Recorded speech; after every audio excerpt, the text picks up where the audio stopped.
Buenas tardes. Nadie respondió. Bueno, queremos agradecer en primer lugar al Sindicato Nacional de la Universidad Austral de habernos invitado una vez más a este cierto congreso. Como dijo Carlos en la mañana, segundo internacional. Se me ha pedido que en esta oportunidad me dirija a ustedes en representación del Consejo Nacional de Trabajadores de las Universidades Chilenas, cuya sigla está ahí al frente de ustedes. Este consejo nació, si no me equivoco, Carlos, en el año 2009, 2008. No, si no me sale claro la agenda, la memoria.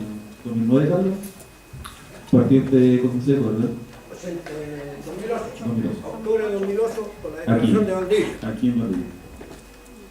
Este consejo agrupa sindicatos y asociaciones de funcionarios de prácticamente universidades que representan al Consejo de Rectores y universidades privadas. Hoy por hoy están participando de forma regular y constante el Sindicato Nacional de la Universidad Austral, el Sindicato 1 de la Universidad de Concepción, el Sindicato 1 y el Sindicato de los Resultados de la Pontificia de la Universidad Católica de Valparaíso, el Federico Santa María, la FENATRAES, que agrupa sindicatos de universidades privadas, entre ellas está la Carrera Cibernética, la Bolivariana, la Central, y la FENACUS, que agrupa a trabajadores de la Universidad de Estatal, en este caso la Universidad de Chile, la Universidad de Santiago. Como consejo nos hemos propuesto a representar a los trabajadores de la educación superior, aglutinar a la mayor cantidad posible de trabajadores de este sector de la educación y obviamente levantar documentos, estrategias, posiciones políticas y reivindicaciones hacia el sector de trabajadores de las universidades. Cuando nosotros hablamos de trabajadores, aquí fue una discusión, y tengo que decirlo, fue una discusión en la primera sesión de este consejo de quiénes eran los trabajadores de la universidad. Y había divergencia entre algunos consejeros de que los académicos no eran trabajadores de la universidad. Pero nosotros, todos los que trabajamos en la universidad, somos trabajadores. No académicos son títulos que se le dan en cada una de las universidades. Para nosotros, desde el rector hasta el colega que hace el aseo, es trabajador universitario. Y todos merecemos el mismo trato. Desde esa época, el año 2009, el 2009 nació o surgió dentro del Consejo Ejecutivo o del Consejo Nacional nuestro documento político, que lamentablemente tenemos que hacer una culpa, no es conocido por todos. Prácticamente no lo conoce nadie, salvo los actores de la educación superior, en este caso el Consejo Rector, el Ministerio de Educación. En su oportunidad lo recibió la presidenta Bachelet, lo recibió también nuestro actual presidente, sus ministros de Educación, los seremis, ministro de Hacienda, el Parlamento, la Cámara de Diputados y Cámara de Senadores también tienen en su poder este documento. En nuestra universidad estamos tratando de llevar adelante el proceso de instaurar el claustro triestamental y el señor rector tuvo la genial idea de crear una comisión democrática. Nuestro rector es muy democrático. Los 6 decanos, 2 estudiantes y los 2 presidentes de los sindicatos. Esa relación de participación en la comisión. Y los señores decanos quieren crear el Senado en la Universidad de Concepción con los mismos parámetros, los mismos indicadores de la Universidad de Chile, porque para ellos es una excelente experiencia. Obviamente los sindicatos no estamos de acuerdo, la Federación Frente tampoco estamos de acuerdo. Nosotros creemos que la participación es transversal. Todos tenemos el derecho, más que la necesidad, el derecho, por ser parte de la comunidad universitaria, de elegir, de tal vez no llegar a ser administrador de la universidad, pero sí a inferir las decisiones que afecten al personal de la universidad, particularmente a los trabajadores, en cómo se han hecho los recursos, en qué se gasta la plata. Hasta ahora la experiencia de la universidad está detenida, claustro no haremos todavía y no va a haber, yo creo, hasta que se vaya el rector de la Banchí. Esperamos que se vaya. Bueno, el 2014 que se va a rector, así que vamos a ver qué sucede ahí. Pero la participación lamentablemente no es una realidad en esta universidad, creo, ni en ninguna de estos sectores, salvo la Chile, que tiene una experiencia, pero que lamentablemente no es democrática. Eso pasa por derogar, obviamente, algunas instancias legales que se mencionaron en la mañana, y para eso necesitamos unirnos. Y ahí es donde entramos también en conflicto con los chiquillos. Este pensamiento dice acá, o esta reflexión dice, para abrir estos espacios a los trabajadores, indudablemente es necesario lograr modificaciones legales y estatutarias. Más adelante, si tenemos claro a su vez que la participación no solo involucra derechos, sino también deberes, por lo que se debe reglamentar la forma en que se ejerce el derecho a opinión o voto.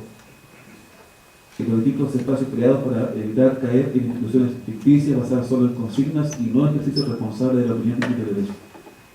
Entendemos, los trabajadores de la universidad chilena, que abrir espacios, recuperar protagonismo, tener derecho a voz y voto en la universidad genera conflicto, lo que suscita siempre cuando se amenaza el poder. Para los trabajadores la participación es un imperativo de justicia, que asumimos con la seriedad y responsabilidad de actores permanentes de la comunidad universitaria. Yo me recuerdo que en una oportunidad Camila Vallejo me hizo comentarios sobre este párrafo. Yo la encuentro muy simpática, muy linda, ¿cierto? Súper simpática. Para la foto. Y compartí este pensamiento.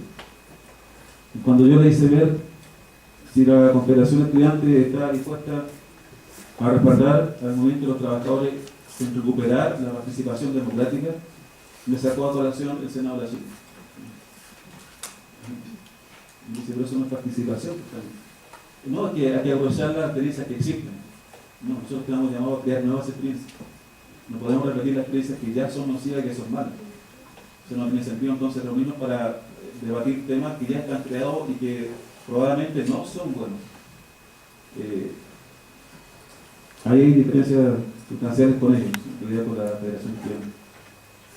Y un último trato que saqué del documento tiene que ver con los sindicatos. Hemos atravesado grandes dificultades como consejo, hemos recibido noticias de muchas universidades que lamentablemente están viendo los trabajadores atentados a su libertad de sindicalización, la libertad de reunirse, la libertad inclusive de negociar colectivamente. Los trabajadores de las universidades chilenas invocamos los principios de libertad sindical, derecho a sindicalización y negociación colectiva, contenido en los convenios de la Organización de la OIT 87 y 98 que fueron suscritos por el Gobierno de Chile. En el sector de trabajadores universitarios impactados directamente por el concepto de la empresa de la educación, encontramos empleos precarios, temporalidad con la lógica de secuencias de rotación e inestabilidad, escasa organización sindical y nula participación. En esta línea apelamos al derecho de los trabajadores de constituir organizaciones sin ninguna distinción de autorización previa, de unirse a otros trabajadores, de organizar su administración, de formular programas de acciones políticos sindicales. Las autoridades públicas o privadas deben abstenerse de toda intervención tendiente a limitar este derecho o entorpecer su ejercicio legal. Los trabajadores deberán gozar de adecuada protección contra todo acto de discriminación tendiente a menoscabar la libertad sindical. Aquí hay que no quiero que nosotros como consejo, y lo hemos debatido en Santiago, en Valparaíso, acá en Valdivia, en oportunidad en Temuco, podemos hacerle la culpa a los empleadores, que a lo mejor impiden el desarrollo de los sindicatos, del crecimiento, de la creación. Pero muchas veces echamos la mirada al problema del empleador y no queremos ver la paja en los papeles.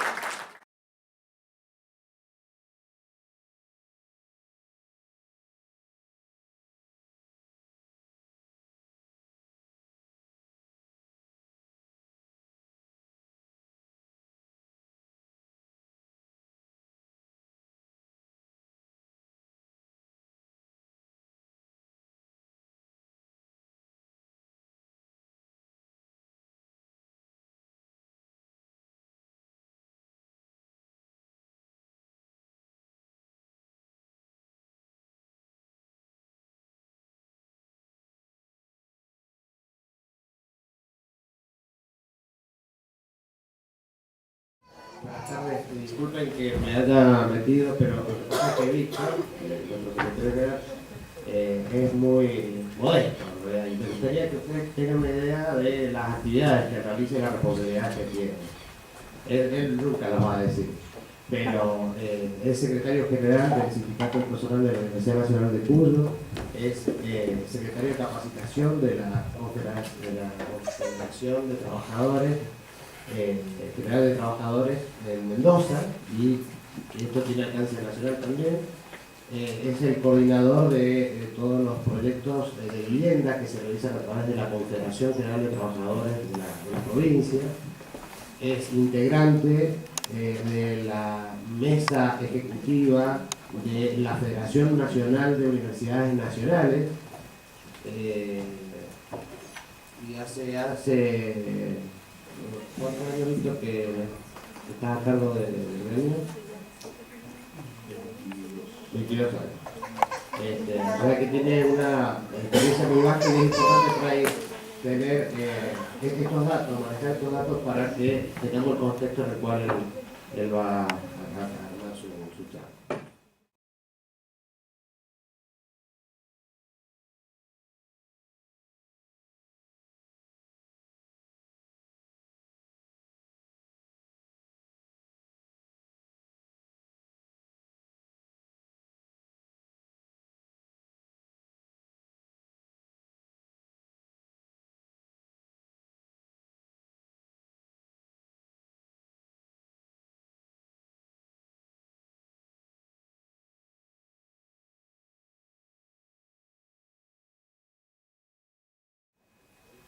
En realidad, es cierto, llevo ya 21 años al frente del sindicato de la Universidad Nacional de Cuyo, Mendoza. Quedó Cuyo porque en realidad la universidad era todo Cuyo con 3 provincias, era San Juan, San Luis y Mendoza. Y cuando se abrieron las otras 2 provincias, universitariamente, entonces quedó la Universidad Nacional de San Juan, la Universidad Nacional de San Luis, y la nuestra siguió siendo Universidad Nacional de Cuyo. Por eso la nuestra, aunque sea Mendoza, es de Cuyo. Cuando nos propusimos con un grupo de jóvenes en aquel tiempo, hablemos de 18 años porque hoy tenemos, después de 20 años, y nos propusimos a un cambio de modelo sindical, que es que ustedes están pronunciando acá. Y esto, hace 21 años atrás, teníamos la misma problemática que ustedes están teniendo hoy acá. No participación del cogobierno universitario. Cuando uno no participa del cogobierno universitario, no participa del presupuesto, no participa absolutamente de nada, entonces automáticamente ves frustrado totalmente toda la relación laboral. No participamos con los estudiantes, no había quien estuviese con los estudiantes a la par, para combinar tareas conjuntas. No había marco de capacitación, absolutamente nada. Entonces automáticamente el trabajador estaba casi como sometido que estuviese en la universidad. Nosotros nos propusimos 4 cambios que eran fundamentales. El primer cambio, fue 5 con esto, el primer cambio fue cambiar la conducción sindical. Y en eso nos juntábamos con todos muchachos jóvenes de aquel tiempo y no queríamos a nadie que hubiese estado en las condiciones anteriores. Nos hablaban de las experiencias, nos hablaban de un montón de situaciones. Nosotros decíamos, ¿de qué sirvió la experiencia hasta ahora? Si estamos mal. Las experiencias cuando se vuelcan en un ámbito sindical o en política o políticas universitarias dan sus frutos. Y si los frutos no estaban, ¿de qué valía la experiencia? Ese es el primer módulo que nosotros agarramos para la discusión. Propusimos una lista de todos, jóvenes, hombres y mujeres. Para nosotros era muy importante que la mujer estuviese dentro del ámbito sindical, porque nosotros por naturaleza estábamos, y por nuestra formación estábamos, pero a nosotros nos interesaba que la mujer también se abocara también a la parte sindical, porque participaba de la universidad, con un grado importante. En aquel tiempo más del 45% de la planta de trabajadores eran mujeres. ¿Por qué no podían participar también en el sindicato si tenían que llevar adelante también lo mismo que nosotros? Entonces nosotros lo primero que hicimos fue convencer de que la mujer también tenía que estar. En ese marco armamos una lista y nos decían que era muy difícil que ganáramos. Y era cierto que era muy difícil que ganáramos.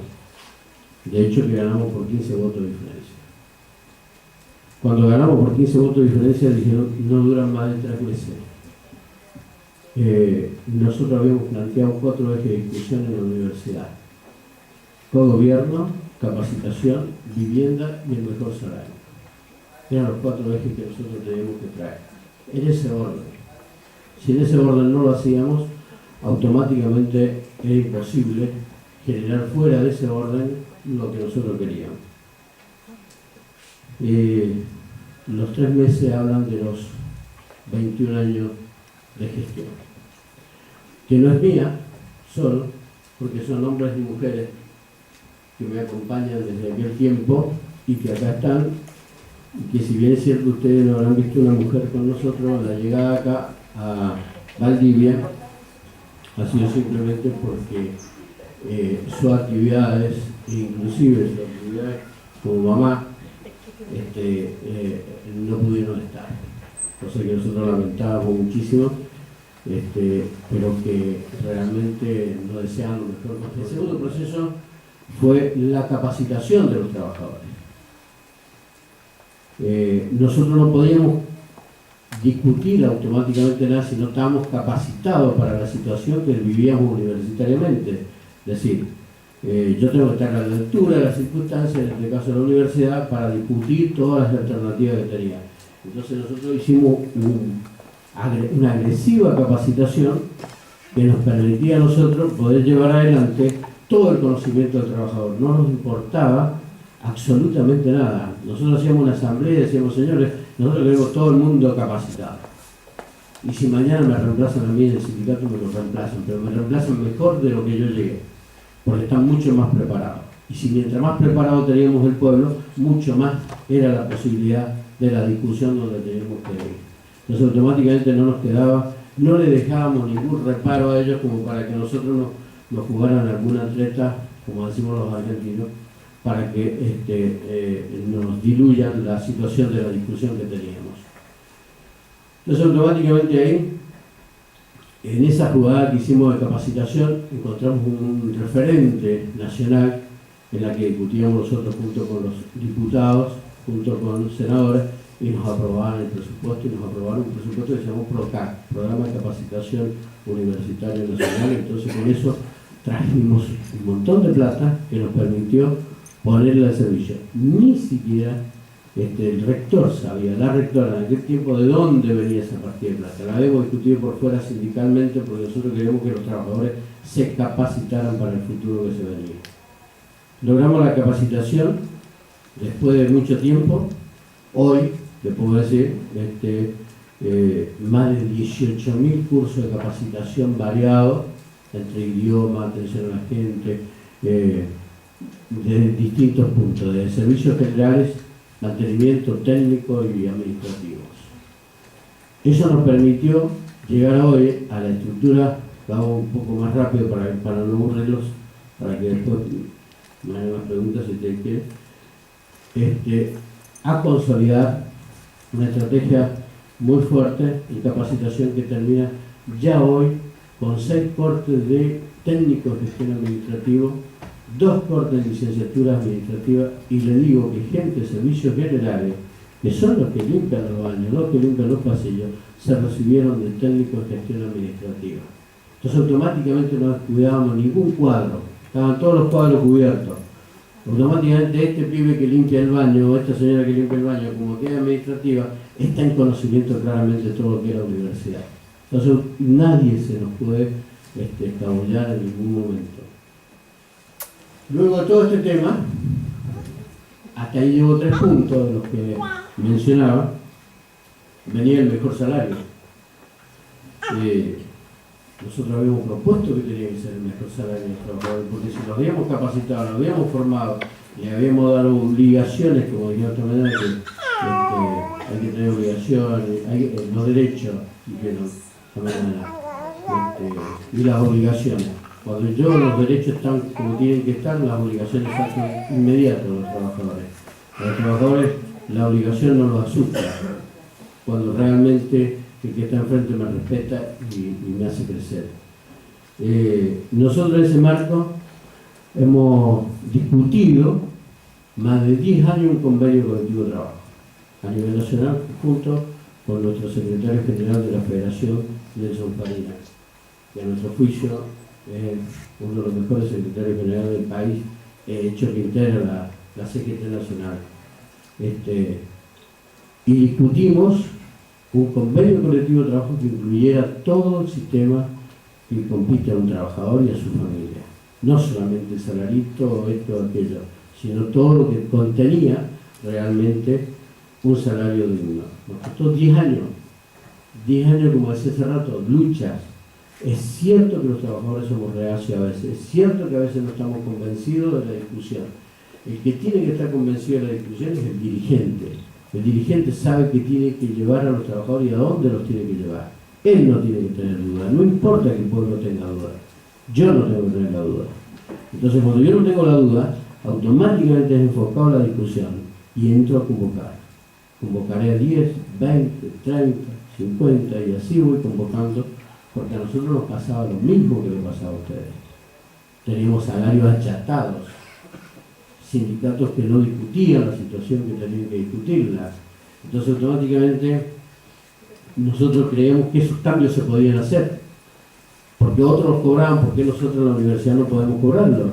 Entonces automáticamente empezamos esta discusión, cambiamos el formato del convenio colectivo de trabajo, que se lo voy a dejar también a Carlos, para que de ese formato tengan ustedes una base sólida, para que de ahí, si les sirve lo que a nosotros nos pasó, bienvenido que a todos ustedes les ocurra y que dentro de unos años podamos estar hablando de que esto sirvió para que en realidad los trabajadores chilenos estén mucho mejor de lo que están ahora, ¿no?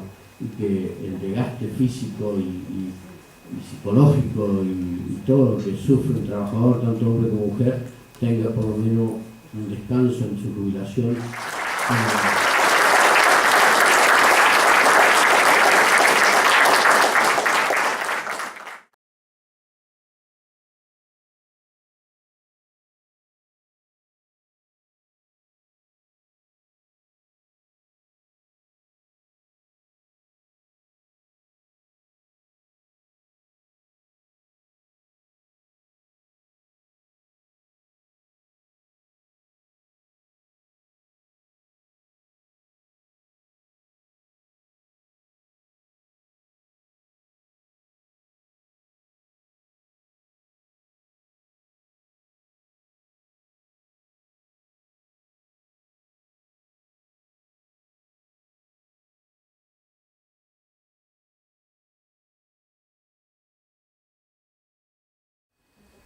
Lo primero que yo diría, a modo de debate, es que ustedes tienen que dejarme de pensar que son trabajadores. Hace mucho rato que los trabajadores se extinguieron. Y se extinguieron en serio. Los obreros también se extinguieron. Y ustedes siguen llamándose trabajadores. En la medida que ustedes siguen sintiéndose y pensando que se clasifican como trabajadores, el modelo gana. Y va a ganar siempre porque ustedes son parte de una línea de conocimiento que es la producción de conocimiento actual que se necesita. Si ustedes no entienden esa función, van a seguir siendo explotados, van a seguir quedándose en lo que se llama hoy día la negociación colectiva. Van a seguir comprando capacitaciones tontas como son esta cosa de los liderazgos, las famosas, ¿cómo se llama?, competencias, que no sirve para nada. Porque de hecho, fíjense, ¿por qué invierten ustedes? Invierten en capacitación para qué? ¿Y qué les sirve la capacitación? Llegar a la casa, tranquilo, feliz, ¿para qué? No son tontos, el modelo es súper claro. ¿Ya? Uno que hace es dividirlos más, los joden más, les pagan más por la inversión en conocimiento. No les pagan más. Están invirtiendo. Entonces, ¿cómo es? Invierto en conocimiento y pago menos. ¿Qué estoy haciendo? Todos estos temas son fundamentales hoy día porque ustedes deben volver a ser parte de la estrategia de toma de decisiones de la universidad. Significa que como son parte de la cadena de conocimiento y de producción, la rectoría, o el tipo que maneja esto políticamente, tiene que ser elegido por la comunidad y no por una cantidad de tipos que entre gallo y medianoche deciden cuáles son las políticas educacionales y creo que es educación en Chile. O sea, si esa reivindicación no está, ustedes perdieron.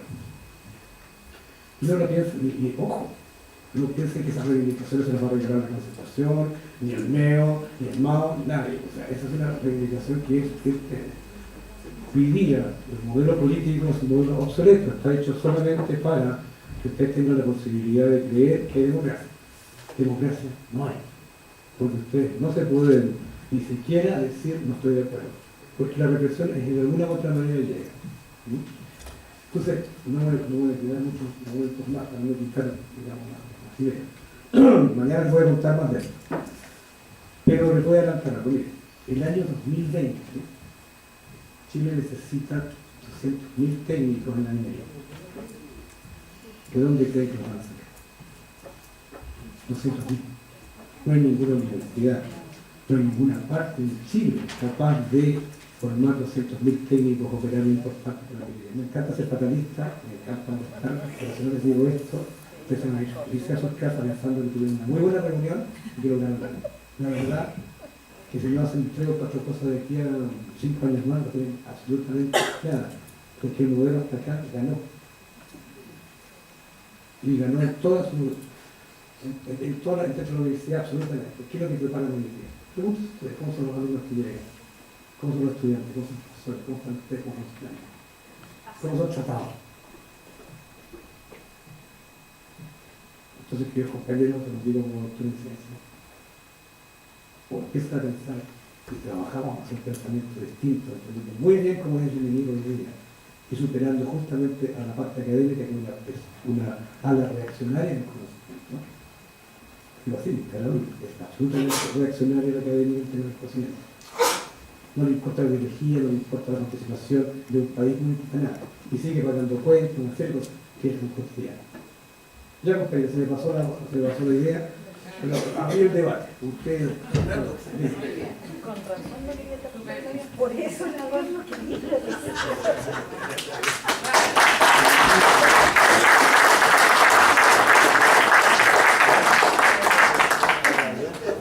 Muy buenas tardes, mi nombre es Fernando Lizana, yo trabajo en la Universidad Católica Cardenal Raúl Cico Enrique, pertenezco a la CONATUR. Primero agradecer la oportunidad de estar acá, agradecer por el intermedio de Carlos, don Luis, permitiendo ser parte de esta, en alguna modesta cooperación de esta organización. La universidad en la cual yo trabajo es una parte más de todo este eslabón un poco complicado para nuestros amigos de entender el tan complejo sistema de educación superior, que son las universidades tradicionales, estatales y privadas. Yo soy de la privada. Afortunadamente, en la Universidad Católica Cardenal Raúl Cico Enrique representa al grupo de universidades de esa línea que hacen las cosas un poco mejor. Es reconocida como, dentro de las privadas, la más pública por su vocación y orientación de servicio hacia los estudiantes más carenciados. Ese es el objetivo de la universidad, que no es el lucro. Es más fácil comprobarlo en esta institución que en cualquier otra.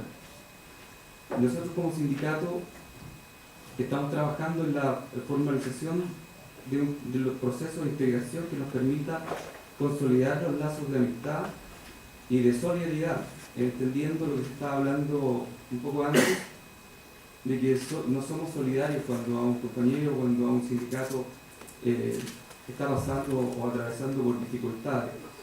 La línea nuestra es estar con esas organizaciones hermanas, entendiendo todo aquello.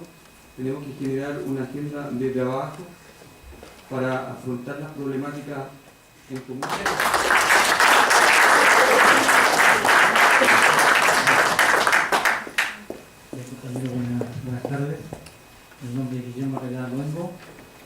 soy presidente de la Asociación de Funcionarios de la Universidad de los Lagos, me acompañan, ¿no es cierto?, tres directores, mi secretaria, ¿no es cierto?, un director de comunicación y un director técnico. Hemos tratado de organizarnos de la mejor manera, ¿no es cierto?, para enfrentar esta triste realidad que tienen las universidades estatales.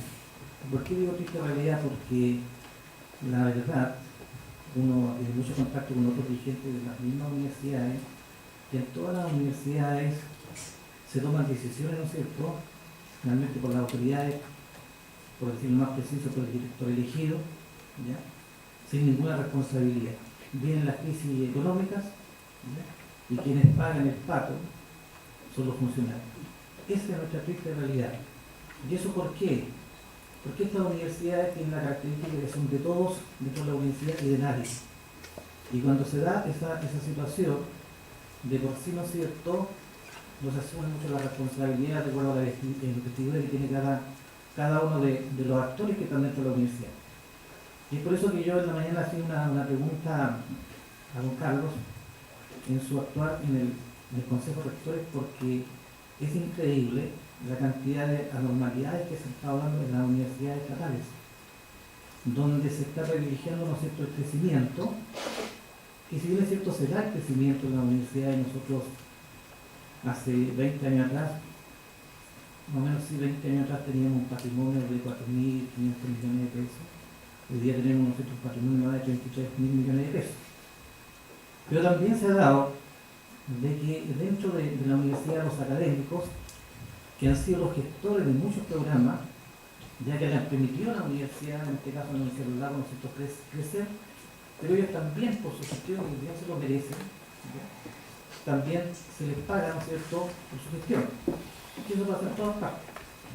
Pero nadie se ha preguntado, y esa es la inquietud que tenemos nosotros, como funcionarios, nadie se ha preguntado, ¿qué pasa con la parte académica? Con la excelencia académica.